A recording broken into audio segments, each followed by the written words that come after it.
30 ऑक्टोबरला नवी मुंबई विमानतळ तर 8 ऑक्टोबरला मेट्रो 3 प्रकल्पाचं मोदींच्या हस्ते उद्घाटन पुढे ढकललं गेलं असलं तरी विमानतळाच्या कार्यान्वयासाठीची तयारी सुरू।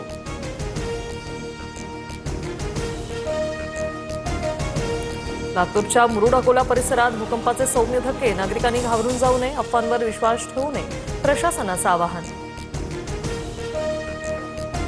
महाराष्ट्रात आज वादळी पाऊस आणि वाऱ्याची शक्यता, 19 जिल्ह्यांमध्ये येलो अलर्ट। राज्यात पावसाचा जोर शुक्रवारपासून पुन्हा वाढणार, काही भागात अतिवृष्टीचाही इशारा। दिल्लीत राष्ट्रपती मुर्मूंच्या हस्ते 71व्या राष्ट्रीय चित्रपट पुरस्कारांचं वितरण, मोहनलाल, शाहरुख खान, राणी मुखर्जीसह विक्रांत मेसी यांचा गौरव। भारत आणि चीन रशियाला युद्धासाठी आर्थिक रसद पुरवत आहेत, तर डोनाल्ड ट्रम्प यांच्याकडून संयुक्त राष्ट्रसंघाच्या सर्वसाधारण सभेतच भारतासह चीनला लक्ष्य। आयसीसीकडून अमेरिकेच्या क्रिकेट संघावर निलंबनाची कारवाई, अमेरिकेच्या क्रिकेट संघाकडून जबाबदाऱ्यांचं उल्लंघन, खेळाच्या प्रतिमेला धक्का पोहोचवण्याचा प्रयत्न केल्याने कारवाई।